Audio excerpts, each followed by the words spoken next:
नमस्कार विद्यार्थी मित्रो. आजच्या लेक्चरला आपण प्रकरण तिसऱ्या मधला वातावरण की ज्याला आपण ॲटमॉस्फिअर असं म्हणतो, या ॲटमॉस्फिअरचा आपण आज अभ्यास करणार आहोत. विद्यार्थी मित्रो, आपल्याला माहीत आहे आपण भूपृष्ठावरती राहतो. जसं आपण मागील लेक्चरला भूपृष्ठाच्या अंतर्गत भागाची ओळख करून घेतली, शिलावरण, प्रावरण आणि गाभा, तसं आज आपण या भूपृष्ठावर या पृथ्वीच्या सभोवताली जे काही वातावरण आहे, जे ॲटमॉस्फिअर, विविध वायूंचं जे मंडल आहे, त्याचा अभ्यास करणार आहे. त्यांचं ॲटमॉस्फिअरिक स्ट्रक्चर कसं आहे, त्यांची संरचना कशी आहे, याबद्दलची माहिती आपण बघणार आहोत.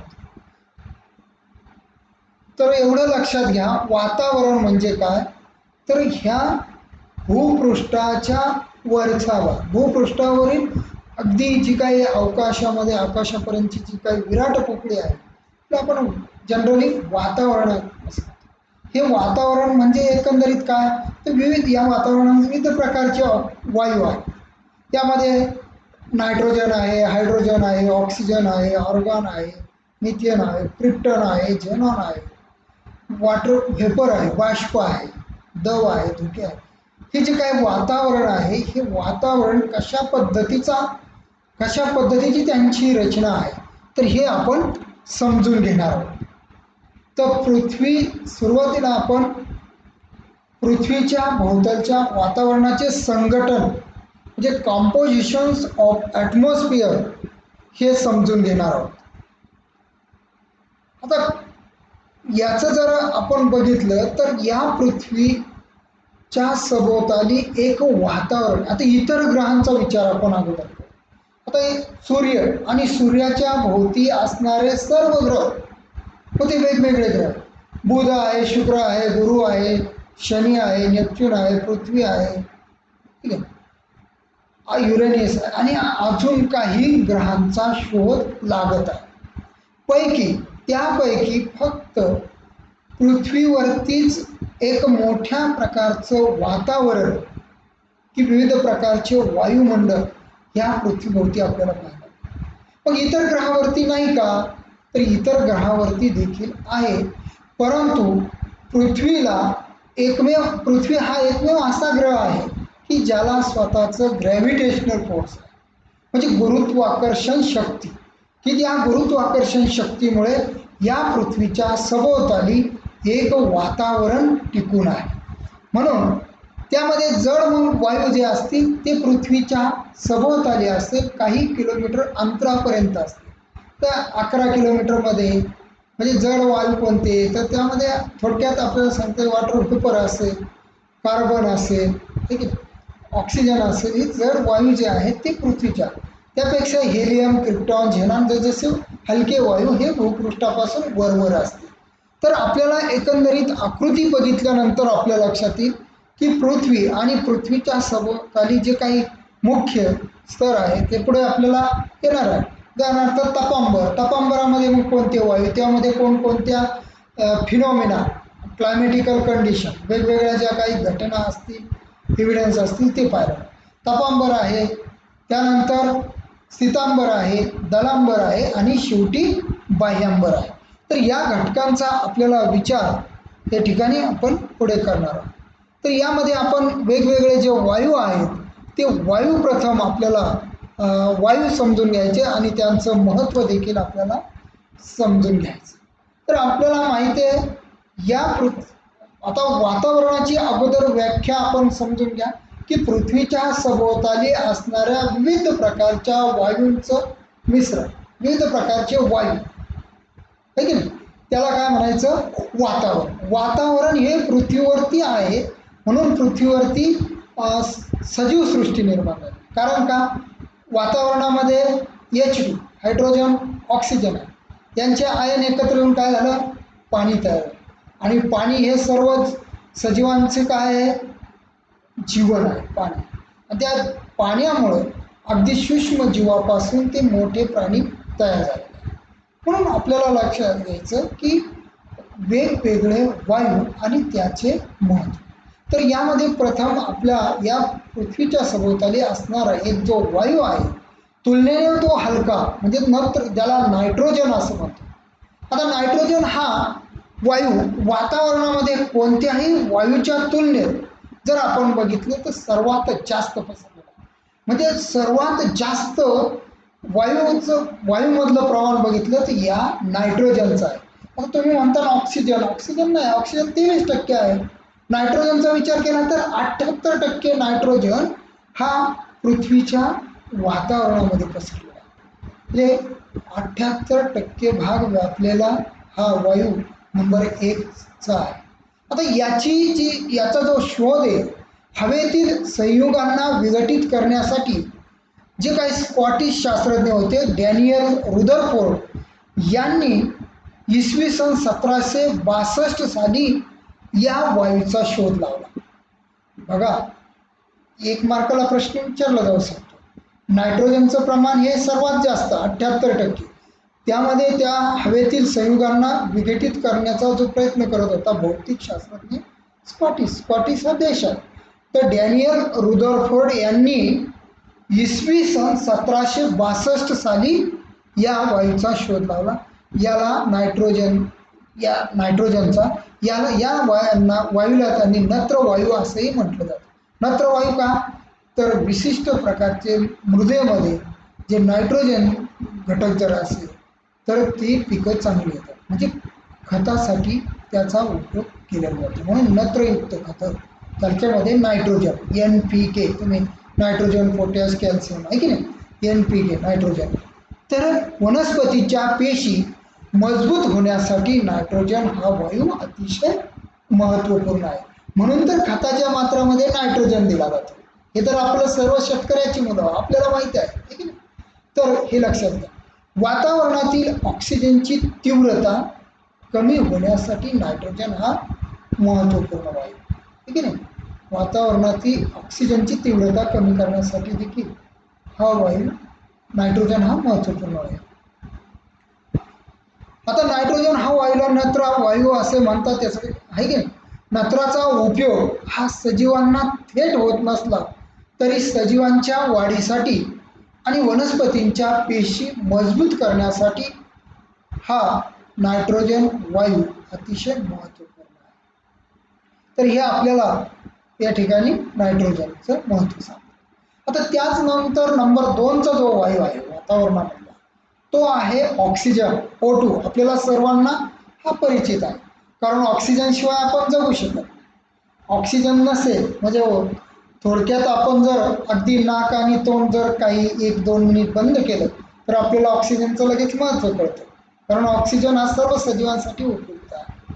मग या ऑक्सिजन वायूची संज्ञा आपण O2 याचा जर विचार केला तर या वायूचं प्रमाण जे आहे तसं जर पाहिलं तर ह्या वायूचं प्रमाण हे साधा 21% इतकं मानलेलं आहे. ऑक्सिजन वायूचा जर आपण विचार केला तर हा वायू रंगहीन गंधहीन आणि चवहीन म्हणजे याला रंग नाही गंधही नाही आणि चवही नाही. रासायनिकदृष्ट्या जर आपण विचार केला तर ऑक्सिजन जसा आपल्याला श्वसन घेण्यासाठी जीवन जगण्यासाठी जसा महत्त्वपूर्ण तसं हा वायू अतिक्रियाशील आहे म्हणजे ज्वलनासाठी सुद्धा हा वायू अतिशय महत्त्वपूर्ण आहे. कारण अन्य मूलद्रव्याबरोबर हा वायू सहज संयोग पावतो म्हणजे रासायनिक अभिक्रिया होते. म्हणून ज्वलनासाठी हा वायू अत्यंत महत्त्वाचा आहे. प्राणी मात्राच्या शोषणासाठी ऑक्सिजन हा अत्यंत महत्त्वाचा. त्यामुळे ऑक्सिजनला दुसरं नाव देण्यात आलं ते म्हणजे सांगा प्राणवायू. बरोबर, प्राणवायू ज्याला प्राण आहे म्हणजे त्याच्याशिवाय प्राण राहू शकत नाही म्हणजे ऑक्सिजनशिवाय आपण जगू शकत नाही. म्हणून एवढं महत्त्व हे आपण प्रकाश संश्लेषण जी क्रिया चालते त्यामध्ये ऑक्सिजन हा वायू वातावरणामध्ये मुक्त होतो असतो. म्हणजे वनस्पती बघा म्हणून तर आपल्याला वनस्पतीची लागवड करणं अत्यंत महत्त्वाचं आहे. कारण वनस्पती जर नसेल तर आपल्याला मुक्तपणे ऑक्सिजन ज्या वनस्पती काय करतात CO2 कार्बन डायऑक्साईड घेतात आणि ऑक्सिजन वायू काय करतात अगदी आपण वातावरणामध्ये मुक्त करतो आणि त्यामुळे आपल्याला मुबलक प्रमाणात शुद्ध प्रमाणात ऑक्सिजन मिळतो. म्हणून तो वनस्पती लावायचे असतात. म्हणून ऑक्सिजनचं प्रमाण वाढवण्यासाठी काय केलं जातात? वनस्पती. म्हणून प्रकाश संश्लेषणामध्ये ऑक्सिजन. आता भूपृष्ठापासून जसं उंच जाऊ तसतसं मात्र ऑक्सिजनचं प्रमाण कमी होत जातं, कारण हा वायू जड आहे इतर वायूचा. यापेक्षा आपलं नेपच्यून, प्लॅटून, आपण ज्या काय निऑन, क्रिप्टॉन, झेनॉन यासारख्या वायूचा जर हेलियम, हे हलके आहेत. अगदी हायड्रोजन हे सुद्धा हलके आहेत, हायड्रोजन. पण ऑक्सिजन जड आहे आणि म्हणून उंचावरती जास्त. उदाहरणार्थ आपण एखाद्या पर्वतावर उंच भागावरती गेलो तर आपल्याला ऑक्सिजनची मात्रा कमी पडायला लागते. म्हणून आपल्याला ऑक्सिजनचे सिलेंडर घेऊन जावं लागतं, ठीक आहे ना. त्यानंतर आपण म्हणजे ऑक्सिजनचं महत्त्व समजल्यानंतर आपल्याला लक्षात येईल की हा पृथ्वीच्या भोवती पुन्हा 3 नंबरचा जो वायू आहे तो आहे ऑर्गॉन, वातावरणामधले सगळ्यात महत्त्व. हा वायू देखील रंगहीन आहे, गंधहीन आहे आणि चवहीन आहे. चवहीन स्वरूपाचा, म्हणजे त्याला कुठली चव, निष्क्रिय असा हा वायू मानला गेलेला. आता या वायूचं जर प्रमाण बघितलं तर हे प्रमाण 0.93% आहे. म्हणजे कार्बन डायऑक्साईडच्या तुलनेत हे प्रमाण 23% अधिक आहे. म्हणजे कार्बन डायऑक्साईड CO2 याच्यापेक्षा थोडंसं प्रमाण याचं जास्त, 23% अधिक आहे. आता ऑक्सिजन नंतर सर्वाधिक प्रमाण असलेला हा वायू मानलेला जातो. म्हणजे नायट्रोजन आणि ऑक्सिजन नंतर याचा क्रमांक येतो, म्हणून तर 3 नंबरला हा वायूचा आपण विचार केला. ऑर्गॉन या वायूची संज्ञा AR असून त्याचा अणुक्रमांक, रासायनिक अणुक्रमांक 18 आहे. ऑर्गॉन हा वायू कुठे वापरतात तर विशेषतः वेल्डिंग आपण लोखंड जोडण्यासाठी जे वेल्डिंग रॉड वापरतात ते ऑर्गॉनचे बनलेले असतात. तसेच इतर उच्च तापमानातील औद्योगिक कारणासाठी अधिक प्रमाणात याचा उपयोग केला जातो. तसेच गॅसमुक्त बल्ब, ट्यूबलाईट यांच्यामध्येही ऑर्गॉन अधिक प्रमाणात वापरला जातो. खडकांच्या वयांच्या निष्पत्तीमध्ये AR डेस्टिंगमध्ये या वायूचा उपयोग केलेला असतो. म्हणून आग प्रतिबंधक उपकरणामध्ये देखील हा वायू वापरला जातो. तर एवढं त्याचं महत्त्व आपल्याला लक्षात घ्या की यामध्ये हा वायू देखील कसा आहे? ऑक्सिजन सारखाच आहे, रंगहीन, गंधहीन आणि चवहीन. नायट्रोजन ऑक्सिजनच्या नंतर यांचं जे प्रमाण आहे यांच्यापेक्षा या वायूचं प्रमाण हे 0.93% एवढं आहे. म्हणजे कार्बन डायऑक्साईडच्या तुलनेत फक्त हा वायू थोडासा जास्त आहे. आणि वेल्डिंगमध्ये याचा, औद्योगिकरणामध्ये, ट्यूबलाईट, गॅसमुक्त बल्ब आहे की नाही, यामध्ये याचा वापर केलेला असतो. खडकांच्या वयाच्या निष्पत्तीमध्ये या डेटिंगमध्ये सुद्धा या वायूचा उपयोग केलेला असतो. त्यानंतर आपण वातावरणामधला असं महत्त्वाचा जो काही 4थ्या नंबरचा वायू आहे त्याचा विचार करणार आहोत. यामध्ये कार्बन डायऑक्साईड, ज्याला आपण CO2. आता CO2 वायू याचं काय महत्त्व आहे? हा देखील वायू रंगहीन आणि गंधहीन अशा प्रकारचा आहे. कार्बन डायऑक्साईड पृथ्वीच्या पृष्ठभागावरील सजीवांसाठी, बघा लक्षात घ्या, पृथ्वीच्या पृष्ठभागावरील सजीवांसाठी हा वायू अत्यंत महत्त्वाचा मानला गेलेला आहे. आता या वायूचं जे प्रमाण आहे 0.03% इतके आहे. म्हणजे ऑर्गॉनच्या तुलनेत याचं प्रमाण जे आहे ते थोडंसं कमी आपल्याला दिसतं. म्हणून कार्बन डायऑक्साईडची निर्मिती ऑक्सिजनचे 2 आणि कार्बन 1 असा मिळून होतो. म्हणून याला CO2, जे बघा कार्बन 1 असतो आणि ऑक्सिजनचे 2 अणू मिळून कार्बन डायऑक्साईड तयार होतो, म्हणून CO2 याला ही संज्ञा वापरलेली आहे. आता याच्या जर आपण वातावरणात या वायूचं प्रमाण 0.03 ते 0.4% आसपास आढळत असले तरी हवामानात झालेल्या परिवर्तनाचा परिणाम या वायूवर होतो. बघा, हवामानात जे बदल होतात म्हणजे काय? उदाहरणार्थ आता आपण जीवाश्म इंधन जाळतो, त्यापासून कार्बन मुक्त होतो, कार्बनपासून कार्बन डायऑक्साईड आहे की नाही. तर या ठिकाणी म्हणून हा ग्रीन हाऊस प्रकारचा वायू. आता ग्रीन हाऊस हे आपल्याला समजून घ्या. ग्रीन हाऊस म्हणजे काय, तर विविध प्रकारचे वातावरणामध्ये तापमान वाढवण्यासाठी मदत करणारे किंवा तापमान वाढीस जबाबदार असणारे जे वायू असतात त्याला ग्रीन हाऊस असं म्हटलं जातं. पण त्यापैकी कोणते आहेत, तो क्लोरीन आहे, फ्लोरीन, क्लोरो फ्लोरो कार्बन, त्यामध्ये कार्बन डायऑक्साईड आहे, कार्बन आहे, क्लोरीन आहे, ब्रोमीन आहे, कार्बन डायऑक्साईड आहे, CFC क्लोरो फ्लोरो कार्बन. तर हा म्हणून ग्रीन हाऊस म्हणजे याच्यामुळे काय होतं, वातावरणामध्ये जर हा कार्बन जास्त काळ वातावरणात राहिला तर यापासून काय होतं, पृथ्वीचं तापमान वाढतं. म्हणून कार्बन डायऑक्साईड हा तापमान वाढीस मदत करणारा किंवा जबाबदार असणारा घटक आहे. म्हणून आपल्याला जास्त तापमान वाढून द्यायचं नाही. आणि ते जर व्हायचं असेल तर आपल्याला काय करावं लागणार आहे, औद्योगिकरण हे जास्तीत जास्त कार्बन वातावरणामध्ये कमी कसा होईल ते बघावं लागेल. त्यासाठी ऑक्सिजन मुक्त करणाऱ्या म्हणजे वनस्पती लागवड करणं गरजेचं आहे. म्हणून वातावरणामध्ये कार्बन डायऑक्साईड कमी कसा राहील यासाठी आपल्याला वनस्पती लागवड करणं. कारण कार्बन डायऑक्साईड वायू हा उष्णतेचा संग्राहक उष्णता साठवून धरतो, उष्णता त्याला ऑब्झर्व करणारा वायू आहे, मोठ्या प्रमाणात तापमान वाढीस मदत करतो. शिवाय सर्व प्राण्यांच्या श्वसनातून हा वायू काय होतो, मुक्त होत असतो. म्हणून हा वायू सगळ्यात वायू हा महत्त्वाचा ग्लोबल वॉर्मिंग जे होतं, जे अलीकडच्या काळामध्ये आपण बघतो की पृथ्वीचं तापमान हे वाढत चाललेलं दिसतं, आईस मेल्टिंग व्हायला लागलेलं आहे, हे कन्सेप्ट.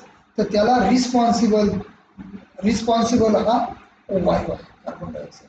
म्हणून जागतिक तापमान वाढीस हा वायू कारणीभूत आहे असं म्हटलं जातं.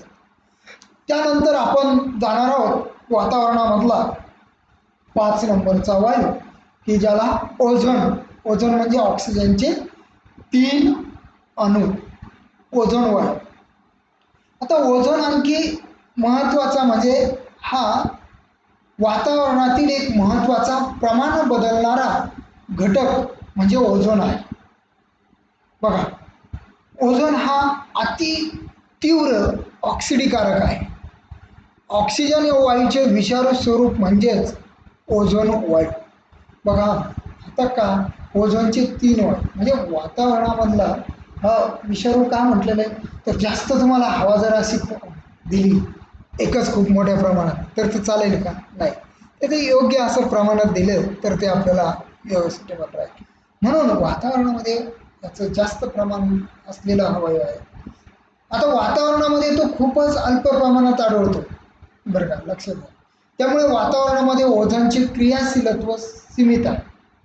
ओझोनची क्रियाशीलत्व कमी प्रमाणात हा पाहायला मिळतो. म्हणून हा किती प्रमाणात, तर याचा आपण जर विचार केला तर अतिशय 0.003% एवढा फक्त आपल्याला हा ओझोन वायू पाहायला मिळतो. आणि याचा सर्वात फायदा म्हणजे काय होतो, तर सूर्यापासून येणारे अल्ट्राव्हायलेट जे रेज आहे, अतिनील किरण ज्याला आपण काय म्हणतो मराठीत अतिनील किरण, या किरणांना अडवण्याचं काम, त्यांना थोपवण्याचं काम कोण करतो, तर हा ओझोन वायू. इकडे लक्ष द्या.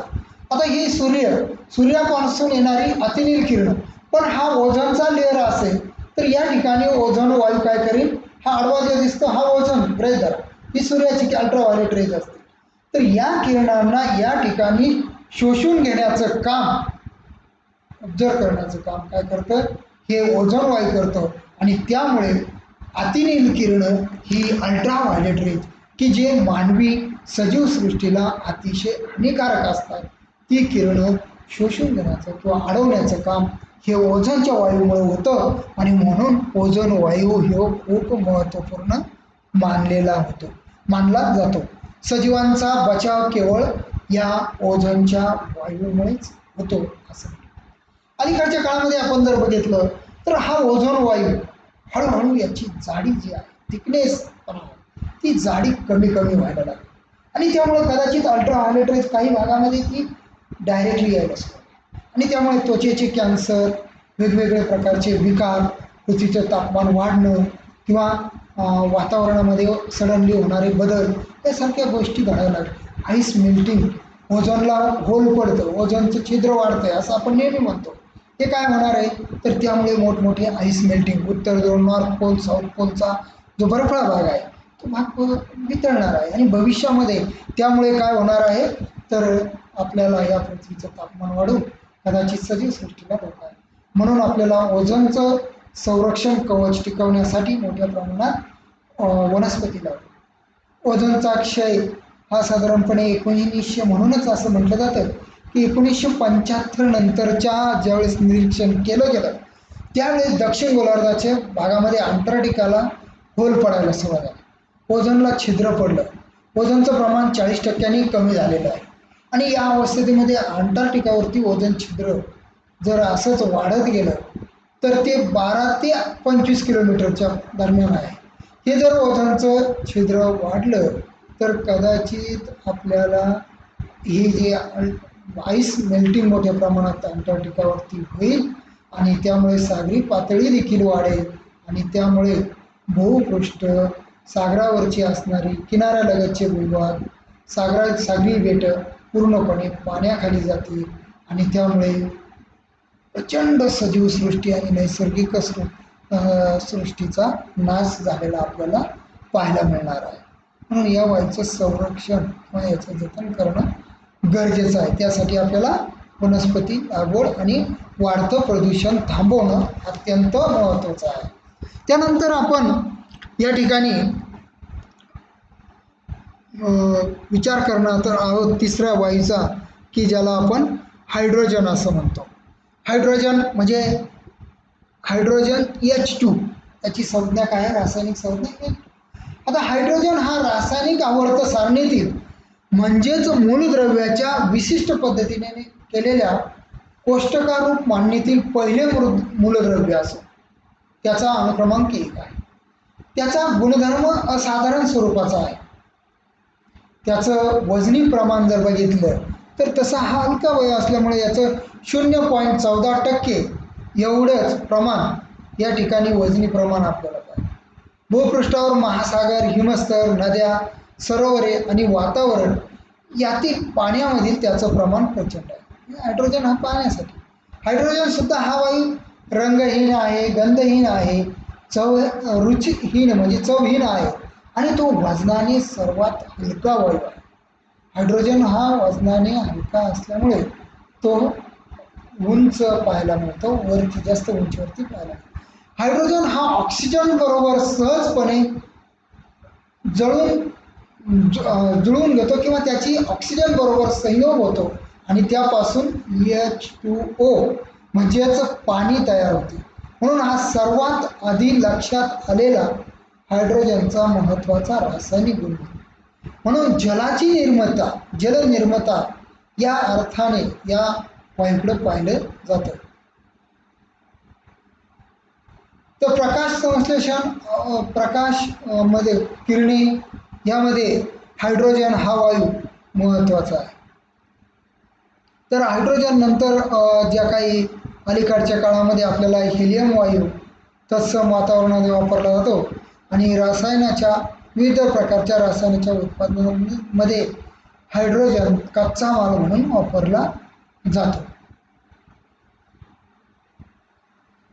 तसेच हायड्रोजनचा आपण जर उपयोग केला तर प्राणी तेले, मार्गारीन, वनस्पती तूप, अल्कोहोल यामध्ये देखील याचा मॅग्नेशियम उत्पादन असेल, विद्युत चलित्राचे शीतलीकरण असेल यामध्ये हा वायू वापरलेला असतो. त्यानंतर आपण जाणार आहोत वातावरणामधला बाष्प या घटकाकडे, ज्याला आपण वॉटर व्हेपर आपल्याला माहिती की वातावरणामध्ये जे काय वायूच्या रूपामध्ये, धुरक्याच्या रूपामध्ये सूक्ष्म असे जलकण तयार होतात किंवा जे दिसतात धुरक्याच्या रूपामध्ये, ते म्हणजे काय असतं, वॉटर व्हेपर. मोठ्या प्रमाणात उष्णता त्यांच्यापासून स्टोरेज केलेली असते. म्हणून बाष्प हा वातावरणाचा प्रमुख घटक आहे. एखाद्या प्रदेशाचे स्थान असेल, त्या ठिकाणी असणारे तापमान असेल, समुद्र सपाटीपासून उंची आणि ऋतुमान यामुळे बाष्पाच्या प्रमाणात बदल होत असतात. बघा, उन्हाळ्यामध्ये बाष्प हे आपल्याला पाहायला मिळत नाही. कारण ते काय, तर एखाद्या प्रदेशाचे स्थान, त्या ठिकाणी असणारी सौर शक्ती आहे की नाही, त्या ठिकाणचं असणारं तापमान विचारात घ्यावं लागतं. समुद्र सपाटीपासून, आता समुद्राच्या आपण जर जवळ असेल, मुंबईचं तापमान दमट आपण म्हणतो आहे की नाही, तिथं बाष्पाचं प्रमाण जास्त आहे. का, तर सूर्यापासून मिळालेली उष्णते बाष्प त्या ठिकाणी मोठं प्रमाण. आपल्याकडे मात्र पावसाळ्यामध्ये बाष्प प्रमाण वाढतं, कारण का, मोसमी वारे आपल्याकडे. म्हणजे या स्थान परत्वे याचा जो बदल आपल्याला पाहायला मिळतो. म्हणजेच एखाद्या प्रदेशाचे स्थानानुसार, ऋतुमानानुसार, आता ऋतुमान आपल्याकडे उन्हाळा, हिवाळा, पावसाळा ऋतू, त्यानुसार बाष्प, जलबाष्प हे कमी जास्त प्रमाणात पाहायला मिळतं. तापमानामध्ये जसे बदल आहे की नाही, एखाद्या वेळेस आपल्याकडे उन्हाळ्यात तापमान जास्त असतं आणि त्याच वेळेस सागराकडे तापमान कमी झालेलं असतं. मग सागराकडचे काय होतात, बाष्प हे कमी दाबाकडे येतात आणि म्हणून आपल्याकडे मोसमी प्रकारचे वारे वाहिले जाते आणि त्याद्वारे ती बाष्प येते. तर आपल्याला हे या ठिकाणी लक्षात घ्या की बाष्प हे समुद्र, महासागर, सरोवरे, तळी, नद्या, ओहोळ यामध्ये हा बाष्प समावेश असतो. तर वनस्पती आणि प्राणी यांच्याद्वारेही वातावरणाला बाष्पाचा पुरवठा होत असतो.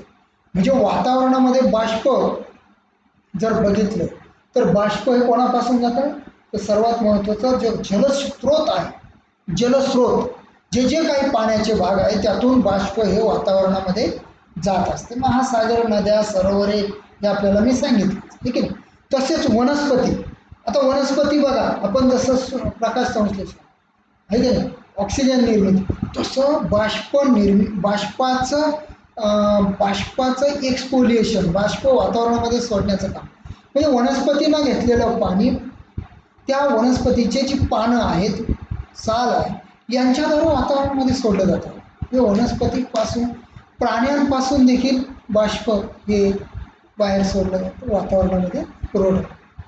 आता हे भूपृष्ठापासून जर बघितलं तर 6 किलोमीटरपर्यंतच्या अंतरामध्ये वातावरणातील 90% बाष्प आहे. फक्त भूपृष्ठापासून, म्हणजे अगदी भूपृष्ठाच्या शून्यपासून ते 6 किलोमीटरपर्यंत बाष्प हे 90% आहे. म्हणजे जो काय आपल्याला पाऊस पडतो ना, क्युम्युलोनिंबस प्रकारचे क्लाउड्स, काळ्या प्रकारचे ढग, हे 6 किलोमीटरच्या आतच असतात, अगदी 2-2.5 किलोमीटरपर्यंत असतात. म्हणून बाष्प हे 90% बाष्प कुठे आहे, 6 किलोमीटरपर्यंत. आणि बाष्पामुळे वातावरणातील उष्णतेचा समतोल हा राखला जातो. वातावरणातील जे काही आविष्कार आहेत, वातावरणीय आविष्कार कोणते, जे विविध आविष्कार आहेत, मग ते पर्जन्य आहे, हिमवृष्टी आहे, गारा आहे, दव आहे, धुके आहे, दैवर आहे, हिम आहे, यासारखे सर्व जी रूपं आहेत ती जलबाष्पामुळेच पाहायला मिळतात. आणि यासारख्या आविष्काराच्या माध्यमातून ते वातावरणातून बाहेर येतात. वातावरणातील बाष्पाच्या प्रमाणाचा प्राणी आणि वनस्पती यांना अधिक फायदा होत असतो.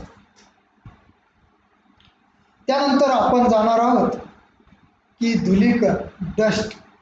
ते धुलीकण म्हटलं जातं की एका सुईच्या टोकावर लाखो धुलीकण असतात. धुलीकण जे डोळ्यांना आपल्याला दिसू शकतात, पण सूर्याचा प्रकाश, सूर्याचा एखादा किरण एखाद्या कवडशातून, म्हणजे एखाद्या छिद्रातून जर आलेला असेल तर त्यावेळेस बघा त्या प्रकाशामध्ये बारीक बारीक बारीक बारीक सूक्ष्म असे असंख्य, करोडोच्या संख्येने असलेले जे डस्ट दिसतात, जे कण दिसतात, त्याला आपण काय म्हणतो, धुलीकण. हे आपण सहज असे डायरेक्ट वातावरण डोळ्यांनी बघतो का, नाही, तर त्याला ते प्रकाशाच्या किंवा एखाद्या विशिष्ट साह्यानेच आपल्याला फक्त बघतात. म्हणून धुलीकण हा वातावरणाचा एक महत्त्वाचा अविभाज्य भाग. वातावरणाला धुलीकणांचा पुरवठा नैसर्गिक तसेच कृत्रिम पद्धतीने होत असतो. नैसर्गिक ते असतात, कृत्रिम पद्धती म्हणजे एखाद्या ठिकाणी डस्ट वगैरे धुलीकण ही स्फोट घडून आला तर अशा ठिकाणी सुद्धा धुलीकण तयार होतात, म्हणून कृत्रिम पद्धतीने देखील ते पाहायला मिळतात. पृथ्वीच्या पृष्ठभागावरून वाहणारे जे वारे आहेत हे भूपृष्ठावरील मातीचे सुटे झालेले कण वातावरणात ओढून नेतात आणि त्यामुळे वातावरणाला सर्वाधिक धुलीकणांचा पुरवठा. बघा, भूपृष्ठावरून वाहणारे, पृष्ठभागावरून वाहणारे जे वारे आहे ते मातीचे सुटे कण झालेले असतात, अतिशय सूक्ष्म असतात. ते सर्वाधिक धुलीकण वातावरणामध्ये मिसळले जातात. आता मानवी क्रियामधून जसे वाहतूक आहे, नांगरणी आहे, स्फोट आहेत, खाणकाम आहेत किंवा वनस्पतीच्या परागीभवनातून आहेत, पालापाचोळा, प्राण्यांच्या स्वच्छंदी संचारातून वातावरणाला धुलीकणांचा पुरवठा होतो. त्यानंतर सागराच्या पृष्ठभागावर जे फेसाळणाऱ्या लाटा आहेत त्यामधून सुद्धा किंवा पाण्याची जी काही बुडबुडे आहेत त्यातून सुद्धा वातावरणाला मोठ्या प्रमाणात बाष्पाचा पुरवठा होत असतो. आता धुलीकणांचा पुरवठा प्रकाश सूर्योदयाच्या आणि सूर्यास्ताच्या वेळी दिसणारा जो काही संधी प्रकाश आहे. आता सूर्योदयाच्या वेळी आपल्याला माहिती आहे सूर्य हा मोठा दिसतो, प्रकाश किरणं आलेली असतात, तिरप्या पद्धतीची किरणे असतात. अशी वेळेस संधी प्रकाश असतो, म्हणजे रात्र अदृश्य होत असते, दिवसमान म्हणजे दिवस पुढं पुढं येत असतो प्रकाश, हे की नाही, तो संधी प्रकाश असतो किंवा दिवस मावळतांची. यावेळी मात्र हे धुलीकण आपल्याला विविध पाहायला मिळतात. या धुलीकणांच्या रंगछटा दिसतात. सावलीमध्ये सुद्धा आपल्याला जे पदार्थ दिसू लागतात किंवा आकाशामध्ये निरभ्र आकाशाचा रंग या सावलीमध्ये आपल्याला निरभ्र जे आकाश आहे, आकाशाचा रंग निळा दिसतो, हे केवळ धुलीकणामुळे शक्य. आता लक्षात घ्या, बऱ्याच वेळा आपल्याला प्रश्न पडतो आकाश निळं का दिसतं. तर पृथ्वीवर आपल्याला माहिती आहे पाण्याचं प्रमाण हे किती आहे, 71%. जमीन किती आहे, 29%. तर सूर्याची जी किरणं पाण्यावरती होतात त्याचं रिफ्लेक्शन होतं, ज्याला आपण परावर्तन म्हणतो. त्या परावर्तनामधून त्या ठिकाणी धुलीकण, वातावरणामध्ये असलेली धुलीकण याचा तो परिणाम असतो. आणि यामध्ये वातावरणामध्ये निळ्या प्रकारची रंगछटा जी आहे ती मोठ्या प्रमाणे त्या ठिकाणी काय होती, मग साहजिकच पाण्याचं प्रमाण जास्त, निळ्या प्रकारची रंगछटा त्या ठिकाणी रुंदावते किंवा ती मोठ्या प्रमाणे विस्तीर्ण झालेली दिसते.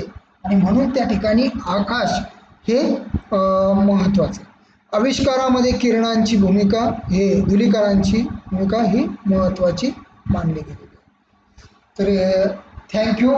या ठिकाणी आत्ता आपण वातावरणाच्या रचनेमध्ये वातावरणामध्ये असणारे विविध वायू हा भाग समजून घेतलेला आहे.